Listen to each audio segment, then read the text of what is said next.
I want to bring in Thank two you. Russia experts. Evelyn Farkas is the former Deputy Assistant Secretary of Defense for Russia, Ukraine, and Eurasia, and Tom Firestone, who served as a legal advisor at the U.S. Embassy in Moscow. Evelyn, I want to start with you just to get your reaction of what we just heard from David Whelan. Yeah, I mean, Pamela, I'm afraid that this is extortion, as he said.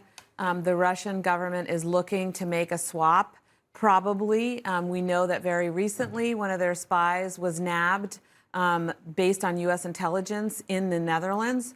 As soon as he arrived in the Netherlands, he was taken off the plane and sent back to Brazil. He had a Brazilian passport.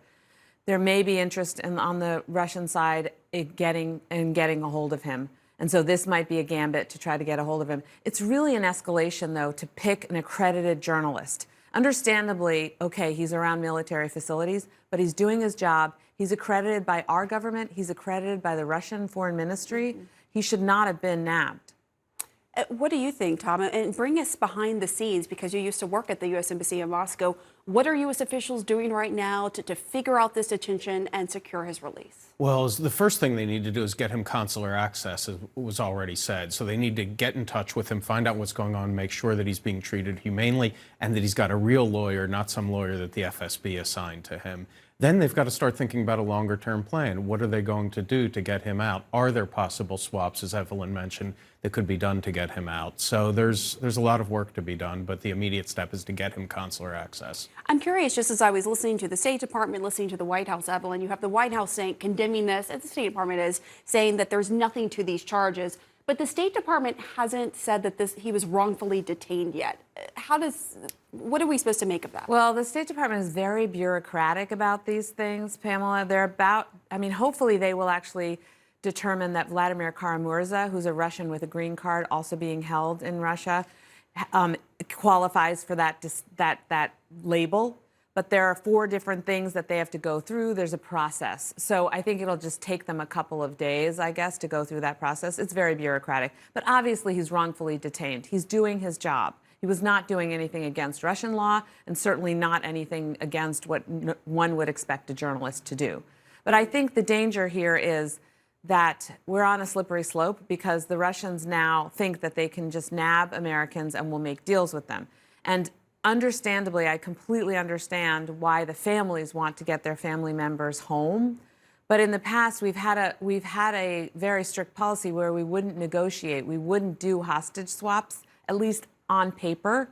And it complicates things when we do them, because essentially what now the Russians see is that we're willing to make the deals, because politically it's very hard. Do you think like the Brittany Griner situation kind of paved the way for this? Yes, and Trevor Reed. Unfortunately, and I say that because we don't see them nabbing a German, and the Germans are holding someone who murdered a Georgian citizen, so citizen of the Republic of Georgia, on German territory, this Russian, that the Germans are holding in prison. And the Germans have been adamant they will not swap. So they won't even let, I'm guessing behind the scenes, even if Americans asked to make a swap for Paul Whelan, they haven't been willing to do it. And as a result, maybe no one's going to nab Germans. So it's unfortunate. It's a very tricky situation for the government, for our government. Yeah. What do you think about this? Because the State Department said that these 2 cases shouldn't be compared, between Gershkovitch and Paul Whelan. How do you think this complicates Paul Whelan's situation? What do you think the U.S. government should do right now? Well, the cases are obviously comparable because they're both espionage charges, and so Whelan may give us a preview of what Mr. Gershkovitch can expect.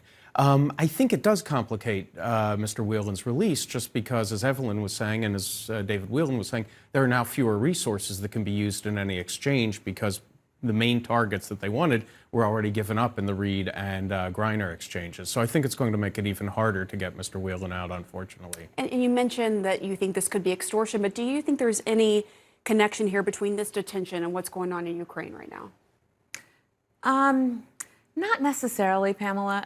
I think this has probably more to do with this Russian spy that has the Brazilian passport that we helped get arrested, and I believe we've also essentially accused him of spying in the United States. He was here in Washington, D.C., at Johns Hopkins for several years, effectively spying. And we have rules about whether you can spy or not. This was like Maria Butina, if you remember that case. She also was spying. And you can work for the Russian government out of the embassy and be involved in intelligence, but you cannot spy as an undercover operative in this fashion. It's just against the rules, if you will. I'm curious, given the fact, as Evelyn laid out, look, this is an accredited U.S. journalist just doing his job.